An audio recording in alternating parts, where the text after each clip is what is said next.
I think it's Gilbert and Sullivan.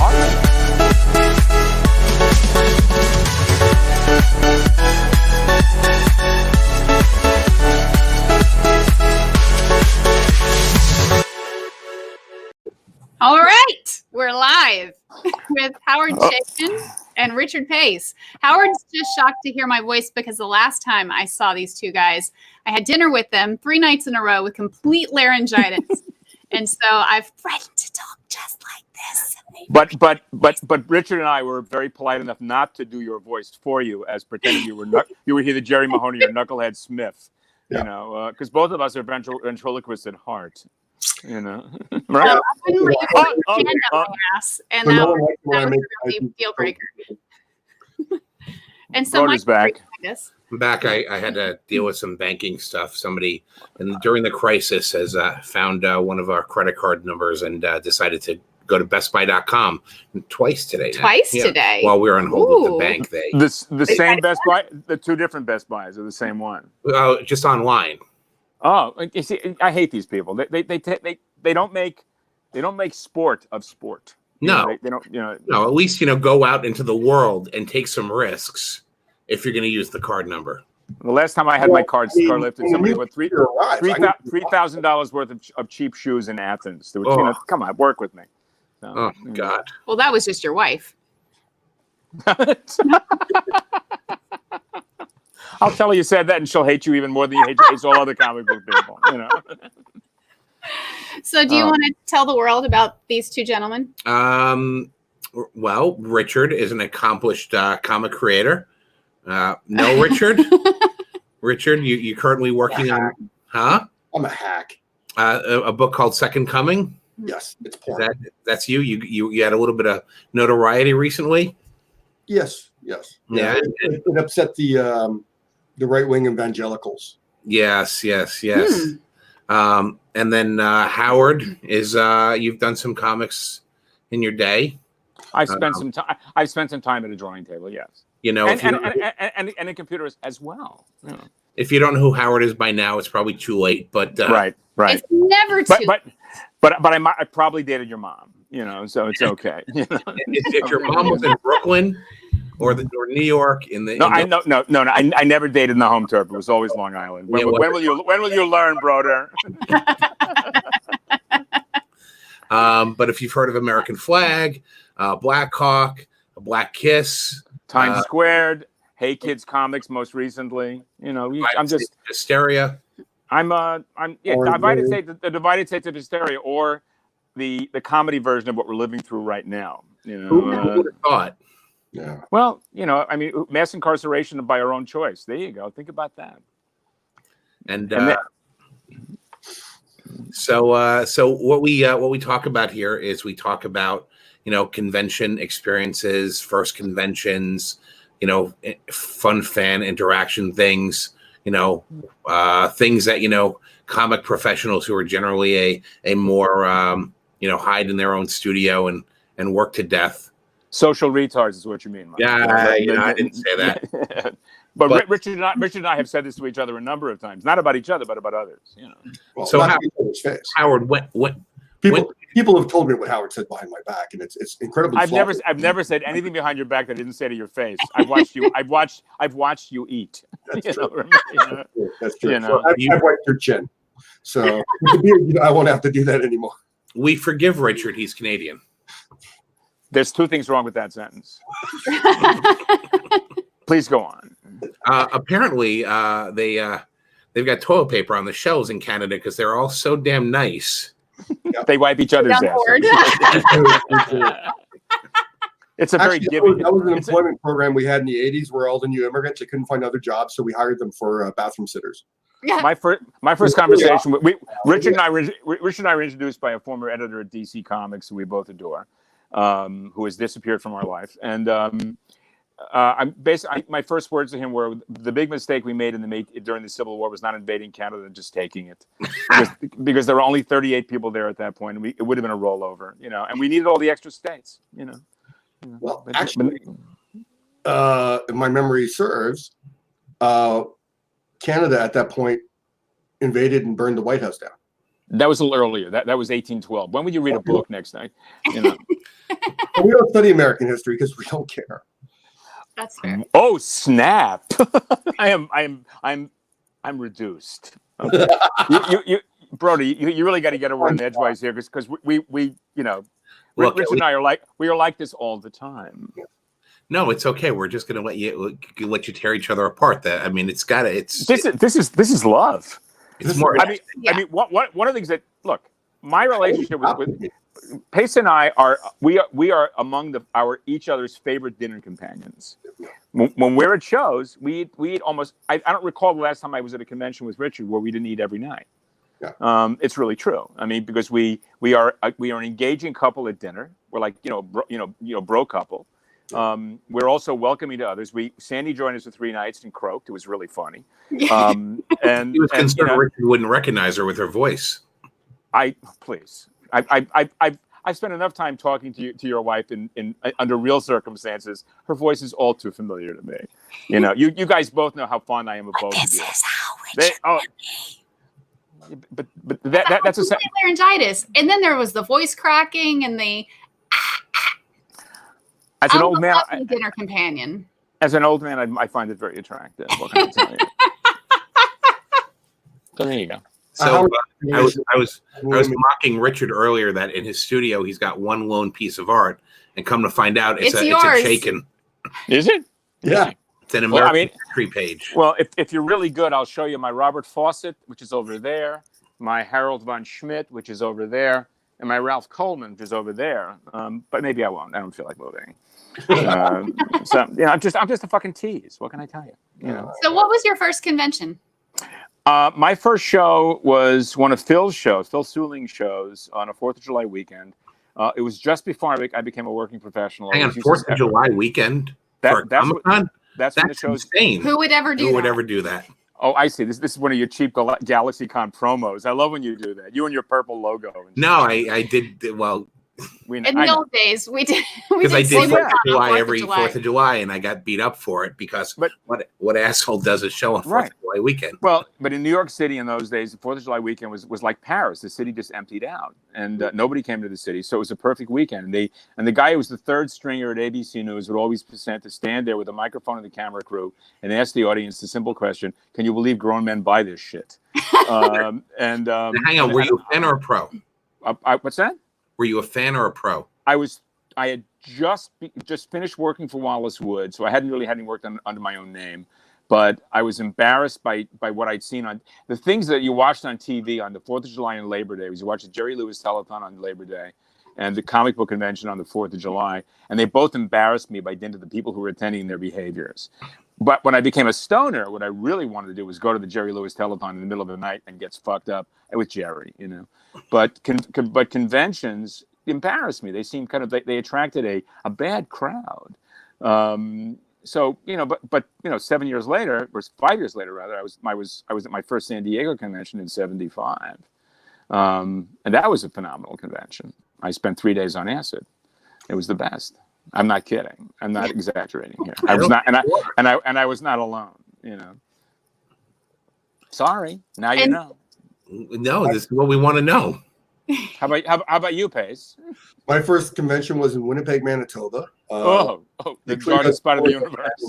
Some people up. It wasn't even really a comic convention. It was they called it a science fiction, fantasy, horror comic convention, and the comic guest that wasn't local was Rick Obadiah. He used to publish First Comics. Oh, I remember Rick. One of my favorite dead coke fiends. You know. Yeah, and it was really interesting because he realized I was one of the few people there for comics, and he spent the whole day talking to me. And I'm like going, "What do you do?" He created Meow. He created what Rick did. He created Meow Mix. Hello, you vanished. You froze. Man, you froze, Howard. We got your audio, but we're just looking up your nose right now. Yeah. You might need to reboot and check out and check back in. GalaxyCon sounds great. Steve, you might want to boot him off. That's what you get for doing too much acid. Now, Richard, how many conventions have you gone to on acid? I did one on shrooms once. That was cool. Otherwise, I think the only thing otherwise messed up was edibles. Okay. And that was in Montreal. I was hanging out. I shouldn't say the other pro. No. No.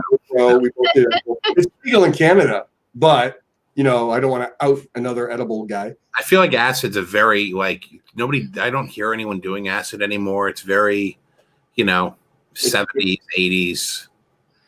I think there's something that replicates LSD now. A lot of people are doing like DMT and other things that are safer. Sure. Mm-hmm. Yeah. So I think there's people want to get fucked up, but they don't want to die. Well, that's fair. Yeah. All right. Well, don't leave the house. Doing a con on edibles was really, really interesting because I brought my son. I'm going to out my son. He did some edibles too. He's in his early 20s now. And he couldn't handle it. He's like he's a giant, 6'7". So he took the same amount as me. I'm 5'11". And he started giggling at one point when I was trying to do a commission. And I looked over and I thought maybe he saw something funny. And he started giggling more. He just wouldn't stop.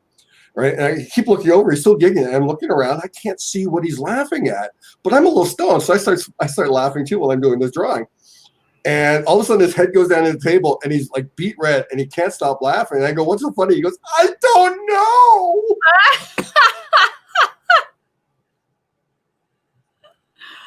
That's awesome. That's exactly how I want to laugh all the time. Yeah.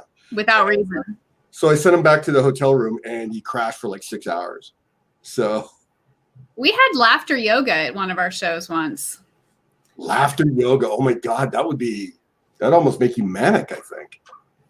I don't know. I didn't make it to the session because I was too busy running the show. But if there's a whole mode of yoga, which is just bringing up laughter, and it just makes everybody feel better and lifts the endorphins and clears the immune system. And maybe we all need a little laughter yoga. Everyone's going to Google it after this. And Are you going to start doing a laughter yoga? Can I do it on the balcony and scare all the neighbors? Yes. Okay. That's the only way I want to do laughter yoga, is to make people think I'm batshit crazy. It'll scare off the cigar guy. Yeah. I got a guy smoking a cigar. He switched to weed last week, but that's not really my thing either. And I just don't especially right now, I don't want anything in my lungs. Yeah. And so, did you text Howard? Mm-hmm. Okay. I told him to log back in. It's old man's technologically challenged. It's all right. Maybe he just got bored and wandered off. So tell us about your puppy there. I saw a little. Oh, you want to see Rocket? Yeah. Here we go. This is my almost 12-week-old puppy. Oh. Got her just as this crisis started. And she's sleeping now. I picked her up to show you off before the show, and now she's like sleeping here. In your arms. Yeah. Sweet. Yeah. So She's woken up. Oh, she knows we're talking about her. How? Fighting? Yeah. That's fantastic. This is my laughter yogurt. Yogurt. Oh my God, that's a brand. Is it? That would be fantastic. It's yogurt spiked with THC. You get really stoned right away, and it makes you poo healthier, and you're stoned. So. That's fantastic. Yeah. We've had our cats on this stream, but they're I'm back. Oh, look at that. Hello. Welcome to this is the upside of living in a small red town or a purple town in a blue state. My internet here is basically comparable to my dog farting. It happens every now and then. So there you go. Here I am. Sorry about that, folks. I hope I missed all the really good shit and we're back to the good. Well, we met Richard's dog. And what is Richard's dog's name? Rocket. What? Rocket. Wyatt? Rocket? Yeah. Okay. Rocket. He's really fast. Rocket was sleeping a minute ago, and then started biting Richard, which is the appropriate action.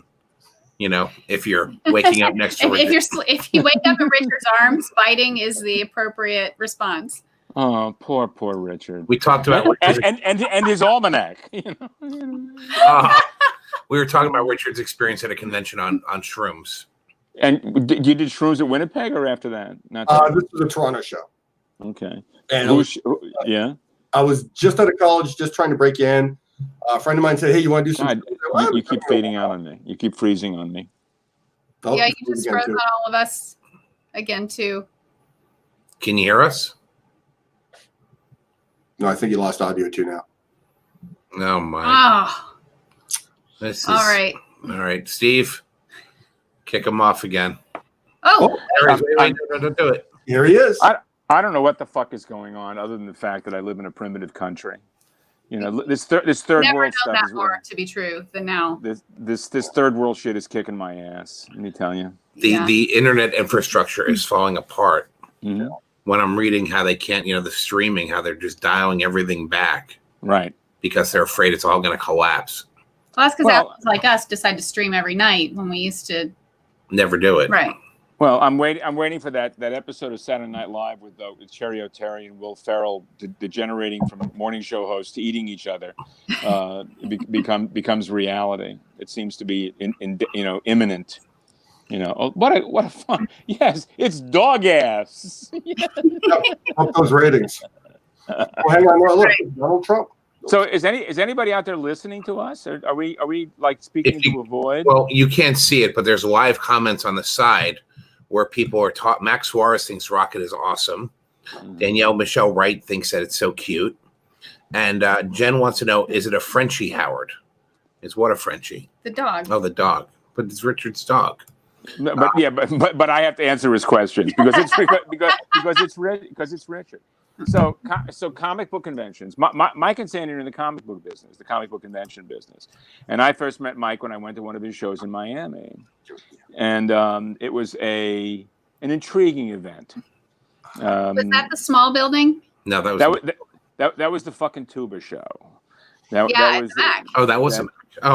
that was probably 2012. Oh, he can't stand the tuba. Right, he can't stand the tuba fan. That guy looks like he looked sort of like what's her name, Julie, the Joan from Mad Men, her ex-husband. Yeah. Neil Adams was there, right? Neil is always there. He's the Tom Joad. He's the Tom Joad of comics. Was that the show with Infantino? Yeah, that's the last time I saw Carmine. Carmine walked by me and did this. He did this. Actually, I have to prop. The reason I was getting there are other computers in the room that are fucking with the connection. Bear with me a moment. I'm going to adjust this and take my hand away and show you fun. Howard and I bonded over something we both despise about comic conventions nowadays. Which is? The little robot noisemakers that go up and down the artist alley aisles, like the R2-D2. There you go. Yeah, so Carmine walked by my table. Carmine hated me, always did, because I was pals, because I was close to Gil. See I'm wearing my special pajama pants. He walked by and he did this, and then he died. Not there, but shortly thereafter. No, but that was Carmine's last official show as a guest. And I don't miss him, to tell you the truth. I mean, not one of my favorite people, and I'm certainly not one of his. There was a lot of people who didn't love him. I just drew the fictional version of Carmine, the fictional version of Bernie Wrightson, and the fictional version of me. It's on my desk right across the room where I'm standing right now. I'm going to walk over and show it to you. Standing up. So I was watching a video of Gil. That was heartbreaking, right? Well, there was a video of Gil, a podcast video thing in his house. Unedited interview for about 2 hours. All right, that's the one. You saw that, right? Yeah, of course. Absolutely. And I had to pull Sandy aside because there were some things he said that were so smart. Well, what freaked me out about that was hearing his voice say the things that I've been saying since he died. Yeah. Yeah. Yeah. So here's what I'm talking about. Here we go. All right. Let's see if I can give you some sense of what I'm looking at here. I see the bald dude, so that's Carmine. There's Carmine. And there you go. Right. So I'm actually doing this. Not like it's ever going to see print. What is it, Hey Kids? Yes, it's Hey Kids number 10. We just finished 9. And now I'm going to lean back at my drawing table and put my feet up on my table. Look, there's my Harold von Schmidt on the wall. Check it out. Yeah. That's a von Schmidt, 1933. Nice. And there's a Ralph Palin Coleman right there. And if you look over there, let me see if I can find the Fawcett. There's a Harold. There's the Robert Fawcett, the art director from the Mohawk Paper Company. estimable piece. There you go. Very cool. This is Studio Chaykin. Here we go. Oh, the question about the dog was because you keep blaming your dog for passing gas, so that's why you were asked if you had a Frenchie. Oh, I do, as a matter of fact. Yes. Stormy is a French bulldog who is the most judgmental little shit you ever saw in your life. You know.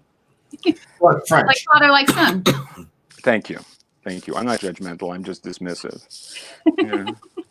So you've been going to these things for like almost 50 years, right? Yeah, pretty much. Yeah, you've seen the change from what were the comic conventions, which were the small hotel ballrooms with the long boxes, to kind of the spectacle they are now, with the whole 14 ring circus, right? Yeah. But that's only because you guys figured out a way to monetize it in a real way. That's where the spectacle comes from. I mean, it took years for these guys, for people like you to come along to monetize something. Been an inept cultural semi-phenomenon. That's really what it was about. I mean, comic book conventions were basically, until the late 80s, early 90s, were places for comic book fans and comic book artists to meet, and comic book artists to spend the evenings together, pissing and moaning about how their fans didn't love them as much as they used to. What it really did, what changed, they still do really that. Was, of course, but then again, those are the self-mythologizing assholes who can't get arrested. I mean, the reality now is you've got a showbiz mentality for a business that doesn't really exist. Comic books are an invisible form. Somebody's telling me that it was 76 in Chicago that I first met Howard Chaykin. And I was an appalling human being then, and I'm no better now. Thank you very much. Oh, you're more. I'm much less. I'm more appalling or less appalling. Well, you're marginally better.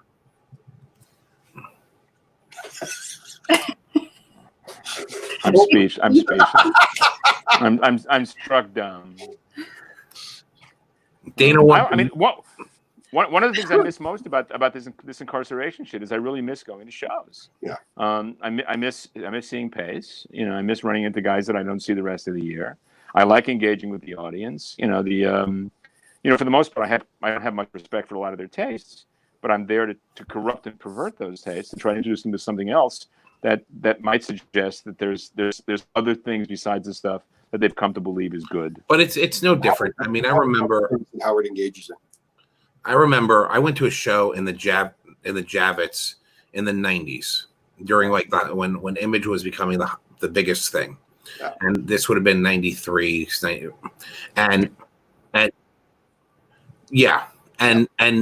this show, like Rob Liefeld had a wine, and the Image guys had wines that went around the corner, and they had Mobius was there, and Gaiman was there and Mobius was there, and they put them both in separate rooms. So like they weren't on the show floor, and on the loudspeaker, Mobius is now signing in room whatever, no line, no waiting. You couldn't get anywhere near, the Image guys, but Gaiman, Mobius, and even Neil back then, Neil was on the show floor, and there was nobody. Look, it's a junk medium, and the reason for the success of the guys you're talking about, for the most part, is aspirational. Okay. I mean, I've only met Rob a couple of times. I have no interest in him. He seems like a perfectly, reasonable guy. I have no idea, but the work that he does represents the sort of work that the audience would do if it only could. He's the guy who sat in the back of class and drew superheroes in the margins of his homework, and that's translated into a career. He's a reflection of the audience's aspirations. It's not a medium that creates interest in virtuosity. It's a medium that creates interest in dynamics and in fan service, and generally speaking, well, specifically speaking, what fans bring to the table with their tastes is received information. It's based on what they've previously seen. They don't really have any real interest in anything that is shockingly new, and that's true of it's true. It's certainly true of comics. It's true of television. It's true of movies. And when something does succeed, the first instinct is to try to catch that lightning in a bottle, and it never works. if comics was a meritocracy, people would be taking people like Jose Garcia Lopez more seriously. But you know, the audience gets what it deserves. You know, the audience also has been convinced unequivocally that the material is the brand as opposed to the creative talent. I know the talent is the brand. The material is junk. It's. I mean, I watched a couple of episodes of the X-Files back when it was on in its early years, and I realized that, I mean, I've come to like David Duchovny as an actor. I really like Gillian Anderson as an actor. But the performances they did on that show were empty vessels. They were like John Byrne comics. They were utterly vapid and empty, and they were there for the audience to inform what the audience felt about the emptiness that they were seeing, and could put things into it. There was a couple of months back on Facebook, someone was pointing out a thing that McLeod did in his book on Understanding Comics about the masking face. Yeah. And that applies directly to John Byrne stuff. It's more to do with the audience's response to the material than it does to the material itself. And that what you've got with guys like with those fans lining up to see all those image guys is that the image guys were like pornographers who leave out all the stuff that isn't dirty. They went right to the point. They found an audience for material that didn't want to have connecting tissue. All they wanted was the tissue. They didn't give a shit about the connection. And it's one of the reasons why writers are the alphas in comics today. It's because you created an entire generation of subliterate comic book readers. You know, and these guys, their standards of reading, they don't have any. I mean, when I see what people list as their 5 favorite books. You know, Stephen King is on every list. Who gives a shit? You know, I mean, King's a perfectly fine stylist, but you know, he's a genre writer. You know, I mean, whatever. You know, I mean, not even one of the great genre writers. Well, as I described this morning, I said Michael Crichton is the Robert Ludlum of Dan Brown's. You know? and I stand by that. You know, come on. I mean, I'm dealing with 50-year-old men who haven't outgrown their taste from when they were 14 years old. They're still reading the same crap, and they desperately need the creative talent to slather on some gravitas on a bunch of guys running around dressed in long underwear and bondage asshole outfits, beating the shit out of each other. You know, because they know they're bad or good, depending on how you look at it. Yeah. So, but again, you get what you pay for.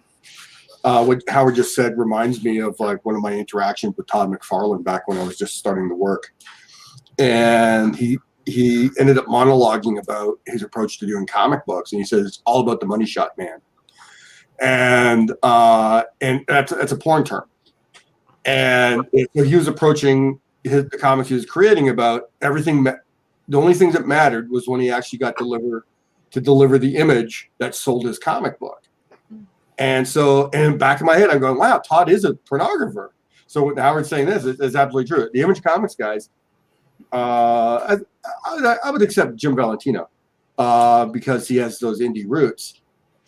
But they are entirely genre pornographers, and they were wildly successful at it. Well, I think with Todd, he was wildly successful with the book, but also in his, the toy company and other things, because he knew what to give fans. But again, it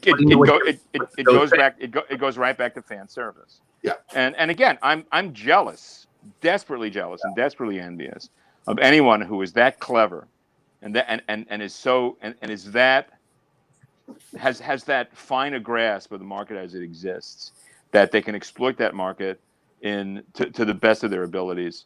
And I'm going to flatter myself right now. I'm afflicted with a sense of irony, which denies me the right to go in that direction.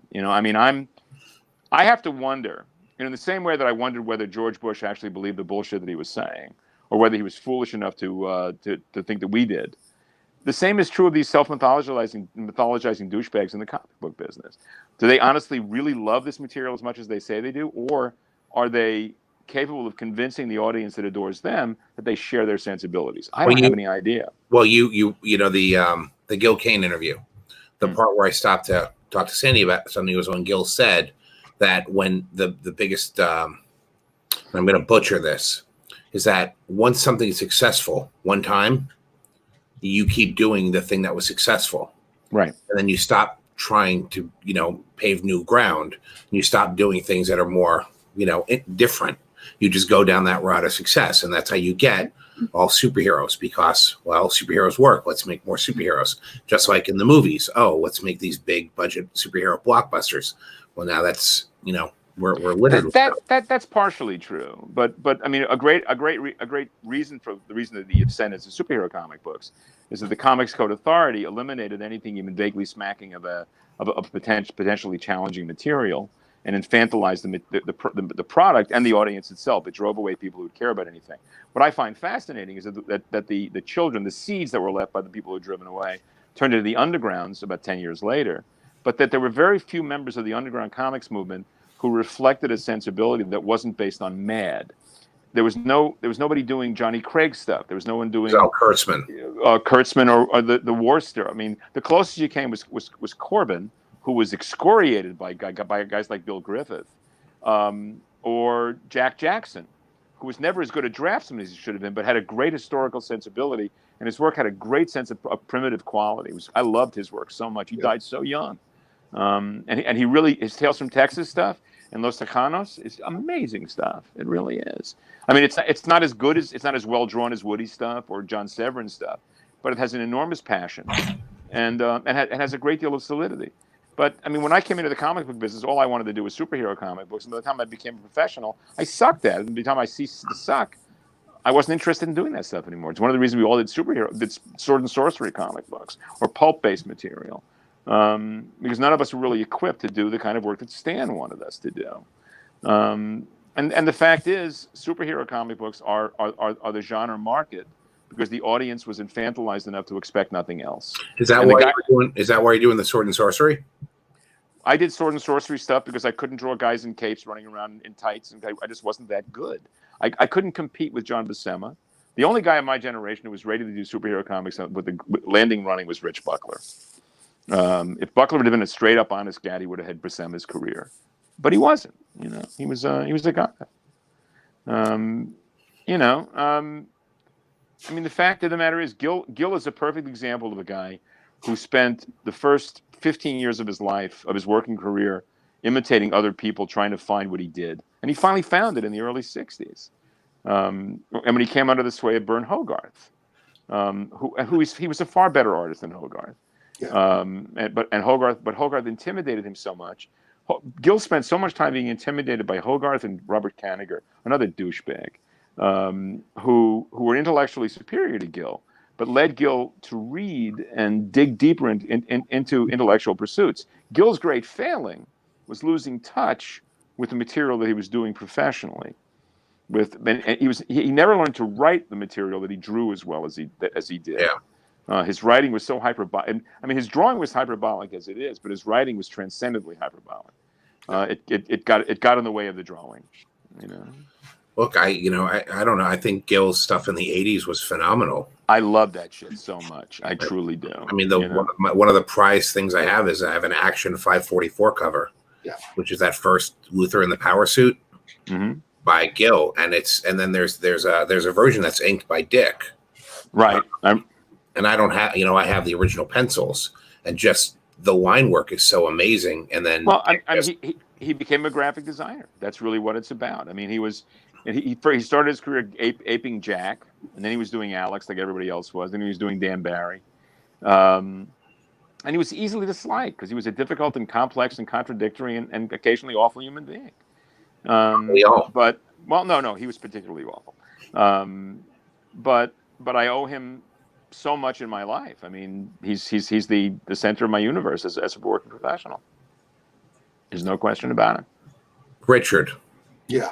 Who taught you? Who's your guy? I think I learned more from How to Draw Comics the Marvel Way than really. Yeah, because I decided I wanted to do. It's okay. I can tell it really quickly. I was around 12. I was walking through a local bookstore. I saw the fantastic art of Frank Frazetta, and I went, "What the fuck is this?" Right, my eyes fell out of my head. And I'm looking at this, because I'm used to looking at fine art books and everything. Everything's kind of tame and staid. I hadn't seen Goya or any of those guys yet, but I saw the Renaissance paintings and portraits and shit. And so I saw Frazetta and all this energy and this amazing use of color. And I read the biography, And it said, well, before he did this, he worked in comics. I went, so to become Frazetta, I have to draw comics first. So I in the same bookstore, they had How to Draw Comics the Marvel Way. And I had just enough money to get that and the Frazetta book. And I studied the hell out of it. And you can only get so much out of that book, but it taught me what to look at in a comic page. And very quickly, I realized that the bulk of the stuff that was really good wasn't what Marvel was publishing at the moment. But luckily, there was a comic shop in Winnipeg. It's kind of famous because they ran ads in all the comic books. Doug Sulipa's Comic World in Winnipeg. And so I went there, and he had just stacks of really old comics, dirt cheap. And so, yeah, there was like contemporary guys. I mean, that's how I discovered American Flag and Howard. I didn't realize he drew Star Wars, and it was like night and day. But I mean, so there's American Flag. There was like Walt doing Thor. There was like Bill Sienkiewicz doing Moon Knight. There was all these people who were doing really progressive, more illustrative stuff with a sense of design that really wasn't there in the Marvel book. But I knew to look for it because it was different. And I think that just that one book that Stan Lee took credit for writing taught me how to look. And I think Stan Lee took credit for something. No, stop it. Did he not write it? He's listed as a writer, but as I understand, and I got told by a bunch of people this, the book was entirely the course that John taught. So what happened is when Stan Lee wanted to publish the book, he took all of John's notes and he just embellished them. He just basically rewrite John's notes to go with everything that. So the book was completely constructed by John, and then Stan did an editor's pass and threw in Excelsiors. Okay. I had no idea. I mean, I've only seen the book. I've never. Well, Howard, you got to understand if you're a fan in that time range, because Richard, I think we're close to age. Maybe you're a few years older. Yeah. But in the comic stores, all you had back then, if you wanted to be an artist, and trust me, at a certain point in time, like, I'm going to learn how to draw. There were two books. There was How to Draw Comics the Marvel Way, and then there was those Byrne Hogarth books. And the Byrne. But that was it. Like if you were, because my generation was the Andrew Loomis books. Yeah, they were out of print at that point. Yes, and yeah, I guess so. And the Loomis books, the Willie Pagani book, also at that time. Pagani was fantastic. But also the comic stores, because we were going to the direct market, we were going to the shops. Right, the shops always had the Hogarth books and How to Draw Comics the Marvel Way, and that was it. Well, I remember buying the Hogarth book, Dynamic Anatomy, and having no fucking idea what this thing was about. He didn't either. He didn't either. I've taught anatomy, and I've had to correct so many bad things that his books contain. The only book that is actually valid is his Dynamic Light and Shadows book because it's based on the rules of light. His anatomy book, I don't think he's ever actually seen human anatomy.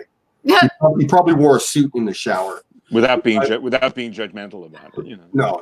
I mean, he would like create points of reference in the figure that were in a specific pose that disappear as soon as the figure moves, right? And I was okay. So a few years later, I ran into a local Winnipeg talent named George Freeman.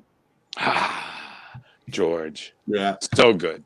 Yeah, and it was great. So I was in high school. I was about maybe 16. And he's the first real comic professional I'm meeting. And he pulls out a Matt Wagner comic. It might have been first issue of Mage or something. And he goes, well, this guy's really good. This is how good you got to be to break in. So I'm looking at it. So I gotta try and get to this level to break in. And he says, no, you should be there now.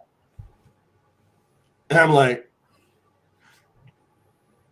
I'm too old already? You were 16? I was 16, yeah. And he was a complete dick to me in the best possible way. I never met George, but I love his work so much. Oh, his work is so gorgeous.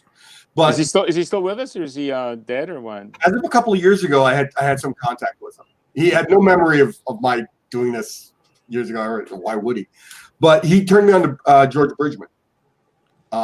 He told me about Loomis, which sent me searching. I got some really bad photocopies of Loomis stuff at one point.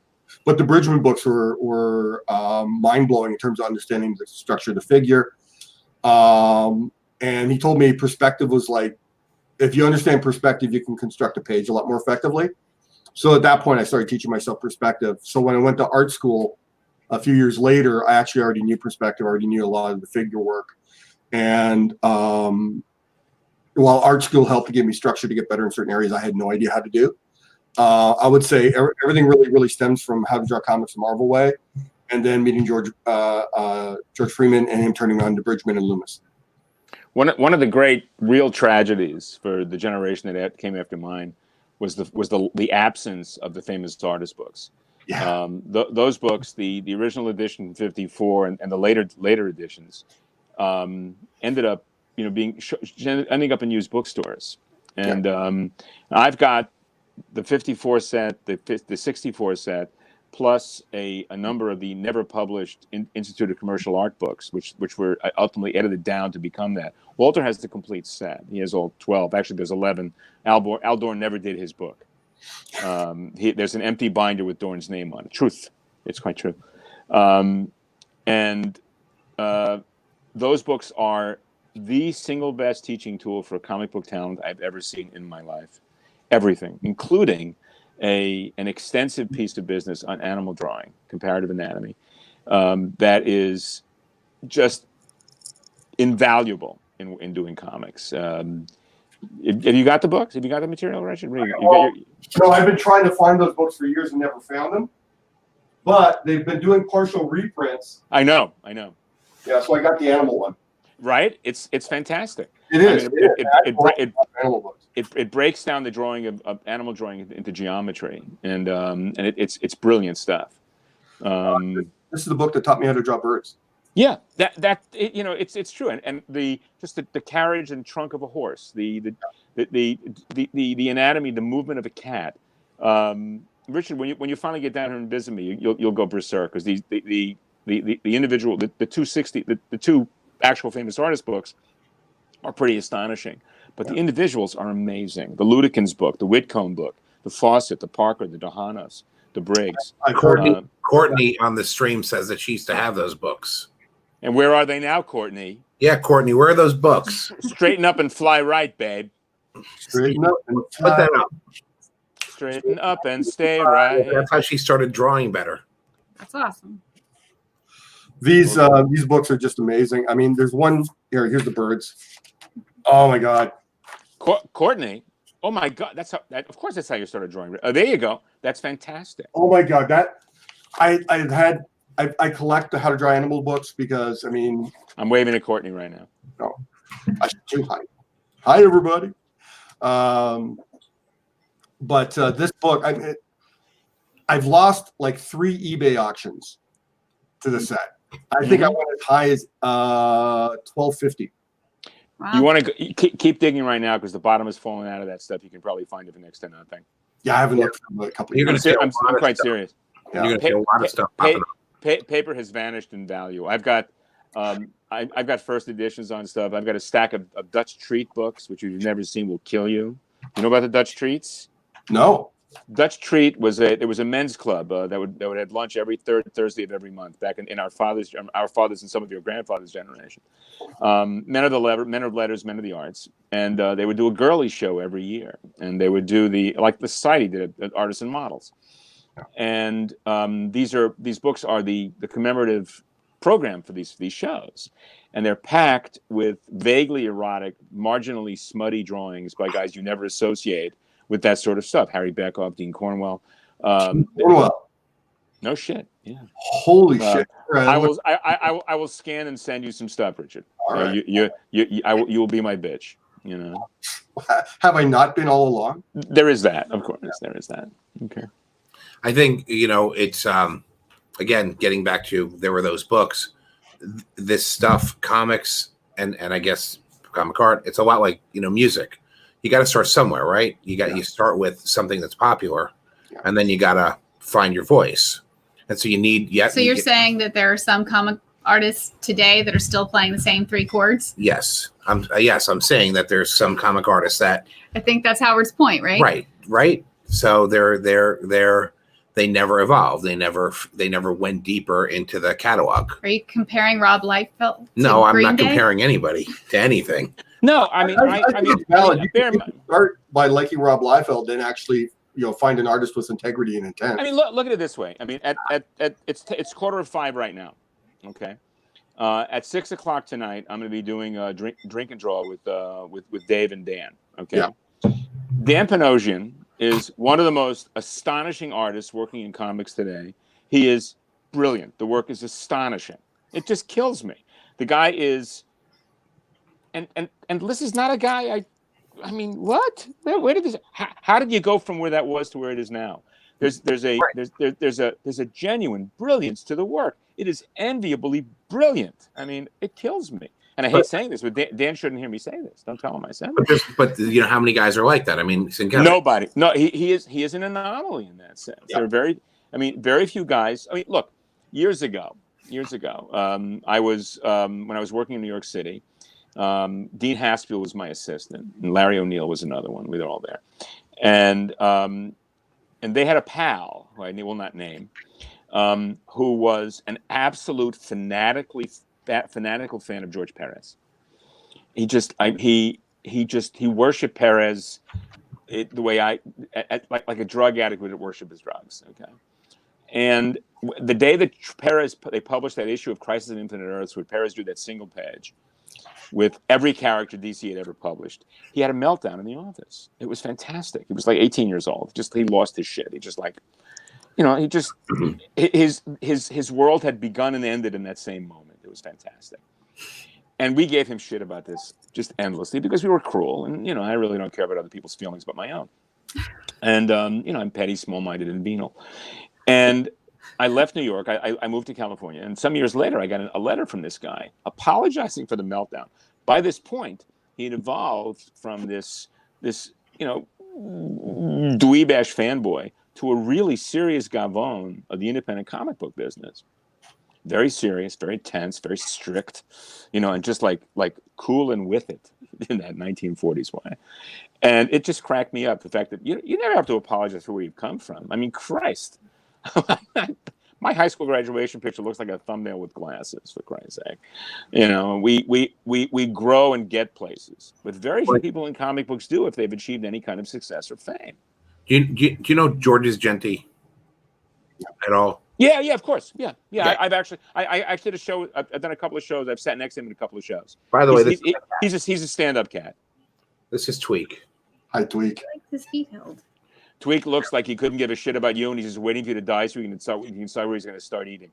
Tweak comes over around this time each night because he wants to remind me that it's almost time for him to have treats. Well, and I have not fed either Jack or Stormy, who are not here looking at me with that face. He's eaten, but now he wants his after dinner treats. Well, you see, it's only 4:50 in Southern California right now.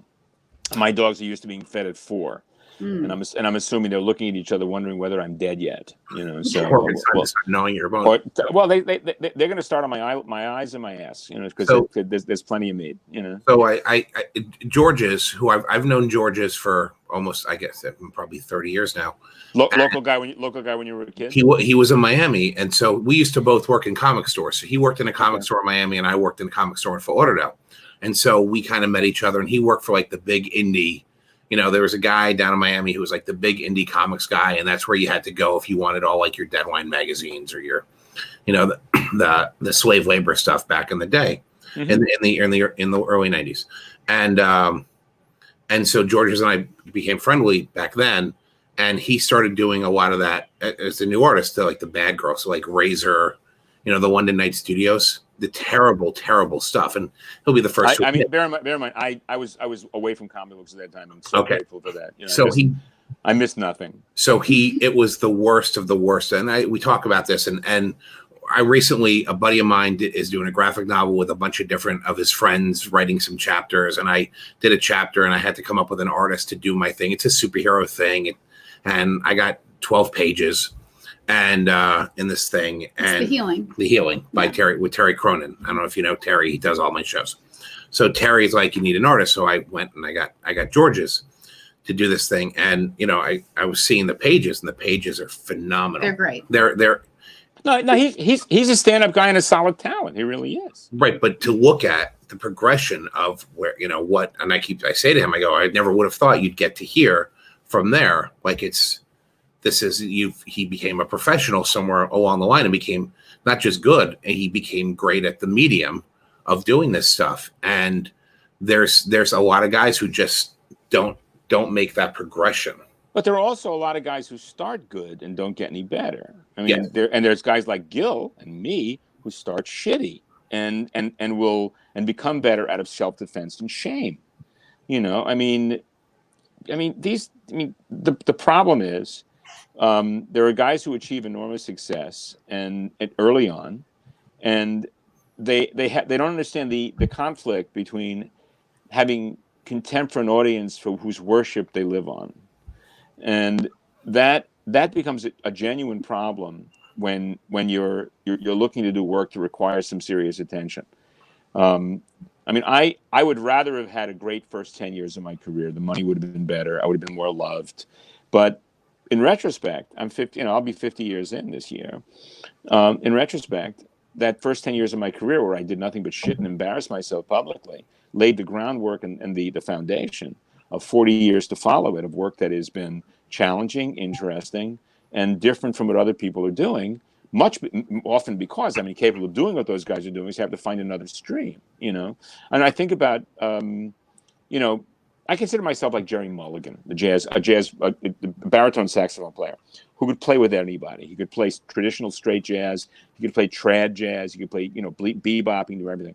I consider myself a journeyman in the sense that I'm not the best guy at anything I do. I'm not the best war guy. I'm not the best science fiction guy, superhero guy, but I can do just about anything, you know. And I'm proud of that. I really am, because it means that I'm not a one-trick pony. Comic books is a business of one-trick ponies. And but you're speaking specifically about art, right?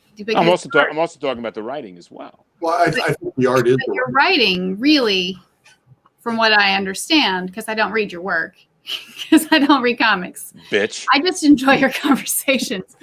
My understanding is that your writing is really it's my speech. Is what? It's provocative. Well, in comic books, the term people often use is problematic and controversial, as if these are inviolable absolutes. People are fucking morons. I'm not interested in narratives that are based on rotor coyote models, which is what comic books mostly are. And I don't like particularly writing characters who are good or bad. I like protagonists and antagonists who are functionally interchangeable. I think I'm just not interested in a guy who had a bad day when he was 8, and then he fights crime. You know, that's just not my idea of a good time. And I'm not trying to blow you here, but like we're talking before this. How dare you? We're talking before the stream. Howard came. I have two pieces of art. I have this Galaxy Jizz thing on my screen right here. It's kind of exciting. You know? Yeah, we own you. That's my bug. I got two pieces of art for you. I got one of the the women from Satellite Sam, and I've got a page from Avengers 1959 that I picked up in an auction somewhere along the line. But I have these 2 pages from Twilight. Which is I just think is probably the best piece of science fiction in comic books, and I don't know that there's anything I've ever read that's better in this medium. That's very kind of you to say, Mike. I don't know if that's true, but I'm grateful. Thank you. I would say in terms of, because Howard's done better science fiction with American Flag and Times Squared.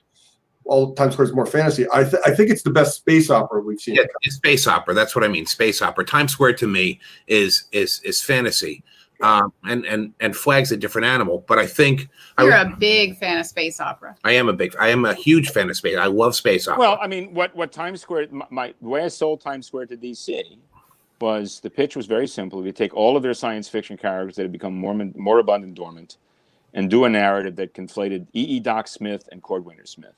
Yes. And if you know who either of those two guys, I think I achieved that. I really do. I had a conversation with yesterday with a guy who's a writer in a different field who's looking at writing a graphic novel, and I was explaining to him that he's very, very accomplished in a different world. And I was explaining in comics, it's half the writer to half the artist, like it is a collaborative medium. And I don't care what anybody says. If you don't have a good artist doing your stuff, you're not going to get the, you know, it's got to work. And you and Garcia Lopez in that instance just fucking work, man. Right? You have no idea. You have no idea what it was like when those pencils showed up on my desk. I had a coronary. I mean, it was astonishing. And again, I mean, I'd like to think that the script really, you know, shook Garcia Lopez up enough to turn out the work that he did. I think it did. And the book tanked. I mean, understand the book was a commercial failure. Absolutely. And it wasn't until the trade paperback came out that the book got the attention that I feel that it deserved. Yeah. And I loved it. I mean, I remember. I don't want to get started. Harlan's still dead. But and again, it's a holiday for me. You know. You get an angry call from Peter David. What? Please, Peter. You know, the Prince of Sarcasm and Irony. Not really. So what'd you say to this cat? So I said that you know, like, okay, well, what artists? And we started talking about artists that he would want to, you know, work with and the kind of style he was looking for. But I you know, because we were going over the script, and I'm like, the script is only half the story. It's, you got to have an artist that can take it and make it a thing. If you don't have the right artist, you can have the best script ever, and you're done if you don't have the right art, and vice versa. You could have the best art in the world, and if you don't have a script. No, that's not true. A good artist can save a bad writer. A good artist will sell books, but it doesn't mean the piece is going to be good. Yeah, but he can save the material. He really can. It's kind of like when you have a really, really good director and a bad screenplay. Somehow it can still make the story work. Sure. That's right. An artist can jerk the audience's chain, whereas a bad writer needs a good artist to make that chain be jerked. Yeah. But but with you, I think, like I said, I think it's the best space opera in comics. And I don't know if there's anyone currently that does noir better than you. That's very kind. I'm not sure that's true, but okay. Name me somebody who does noir better in comics than you. Everybody think Phillips are really strong contenders. Yeah, I think that's true. I think they're on the same level. I think Ed and Sean are doing pretty amazing work. But the difference is, of course, I do it alone. Yes. Right. You do it alone, and you said you're not the best at anything, but you are. You may not be the best at everything. Well, I mean, look. All I'm interested right now is I want everybody who loved me to get laughs at my memorial. That's my entire goal in life. I'm looking at you, Martin. You better come up there and get big laughs. Not at my expense, because I won't give a shit, because I'll be dead. No, you won't. It's okay. But it has to be a long time from now, because we have to social gather before that happens. I completely agree, but that's not going to happen, because this is the end of civilization as we know it. I think we are. Roll out with the REM song. I think this is what we're looking at right now is the successful use of eugenics that failed in the 20s. Hang on. This is the culling of the herd is what's happening right now. Woodrow Wilson was the smartest guy in the room, and he was the biggest moron in the room, right? He wasn't such a moron. He was just a racist pig. He was a racist prick. And in 1918, we went through this in 1918. We went through this in 1957, again 68 when it came back. And we're going through it now. Most people just haven't been alive for this. I'm willing to be optimistic on your name, but I don't think there's any real reason to be optimistic in this particular case. And again, I've worked at home for 50 years, so it's not a big deal for me.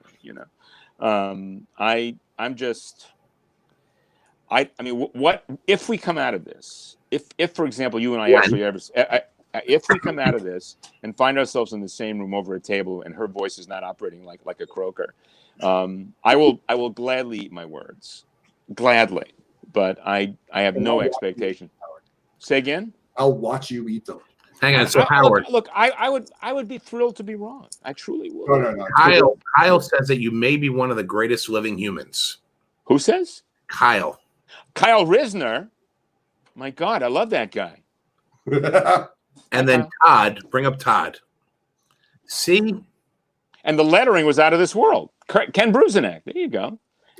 It's because Ken Bruzenak denies the idea that lettering in comics is no more than a delivery system for text. Because he understands that lettering is a part of the graphic experience. And I, as difficult as, and Ken is a raging pain in the ass. He's at least as big a pain in the ass as I am, and I am a vast pain in the ass. I'm the Mojave Desert of pains in the ass. Yeah, it's pretty spectacular, you know. Richard and I have been talking for some time about the potential of doing a book together, and we've got 2 of the 3 chapters pretty much broken out, and the 3rd one is going to get us killed. And I haven't before the end of the world. Is this the idea I bounced off of you, or is this the idea that say again?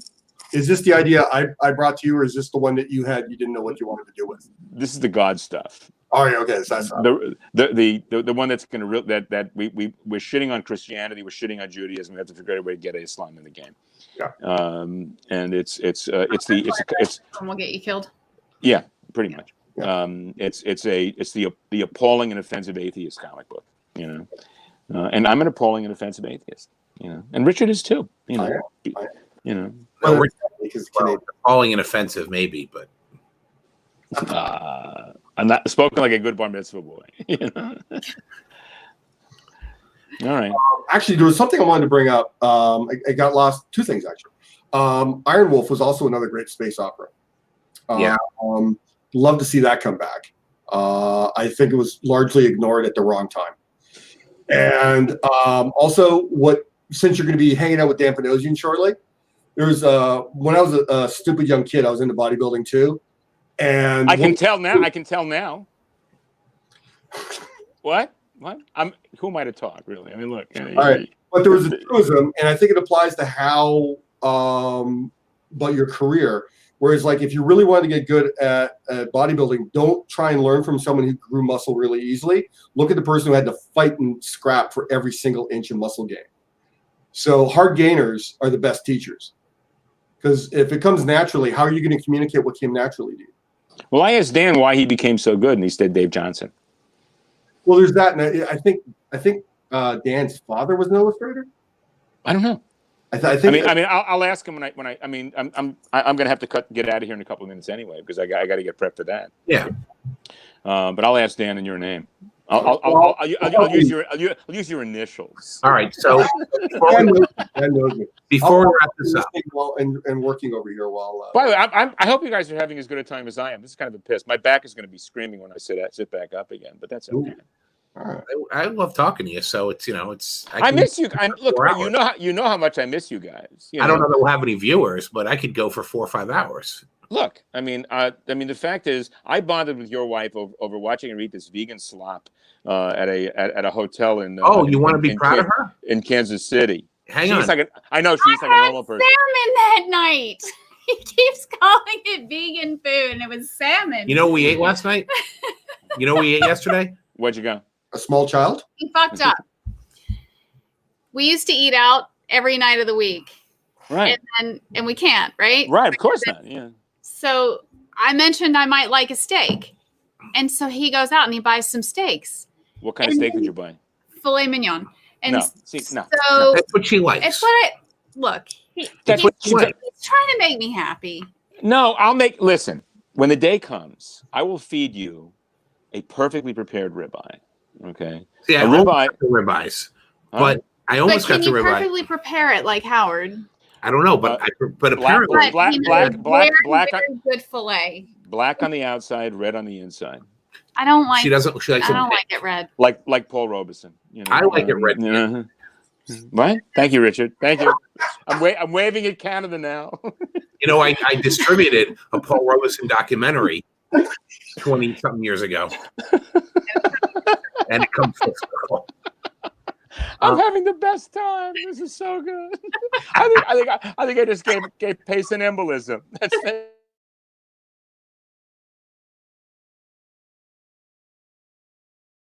Me again. We're back. Wow. So your world turned upside down. I'm kind of excited. The problem in this quarantine is that I keep having to do things. He's learned how to fix the dishwasher. Not learned how to. I just fixed it. He made steaks. He's becoming the perfect husband who's home a lot. Here's my quarantine issue, is that 7 months from now, I'm going to be working my ass off 12 hours a day going, oh, remember those days? And I'm going to look back fondly at this. That just doesn't seem right. You'll be in a pen by then. It's okay. I'll be We're in a done. pen? In a pen, yes. All right. Well, listen. It's now 5 after. I really have to get my shit together. All right, for the young boys. man.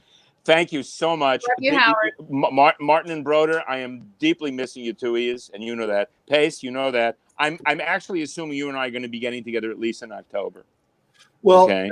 I'm yeah. hoping that's going to happen, and because I don't see us getting together sooner than that. I pray and hope. You know, I'm booking, but you know, I miss you all. I really do. Howard, if no cons scheduled for the rest of the year, I'll just fly down and visit you. I would love to look if this quarantine is over. You have a bed to crash on. I'll make fun of you. You know, it'll be fine. All right. All right, folks. All you guys. Thank you so very much. Thank you. I've had the most fun I've had all day, and it's been a pretty fun day. I went to Panera. You know, hey, you know, living big. So, and Courtney's thanking me. Courtney, which one are you, left or right? They're both cute. My left. I know. I'm just trying to be specific. Okay, you'll let me know. All right, ladies, gentlemen, thanks so much. Have a great day. How do I get out of here? Steve's going to play us out with a video. Okay. All right. I'm ending the show. I'm not leaving you guys to continue. No, we're done. We normally only go 45 minutes to an hour, and we're over time now because of you guys. All right. Look, because it's us, I miss you guys. I'm really looking forward to seeing you guys soon. Like Dinah Shore, see this USA in a Chevrolet, but keep it calm. I'm so glad we've had this time. Oh, Carol Burnett bullshit. Suck hang on. Suck it, Courtney's dick. the one on the left. All right. Thank you, Courtney. Good to hear. All right, Steve, play us out. Thank you, guys.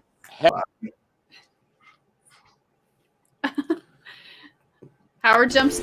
Check out the GalaxyCon store online. You can find items like t-shirts, signed and certified Funko Pops, magnets, keychains, and pins, exclusive comic book variants, and so much more. Make sure to check out our collectibles page, which features autographs for every fandom, from Star Trek to My Hero Academia and everything in between. So what are you waiting for? Check out GalaxyCon.myshopify.com.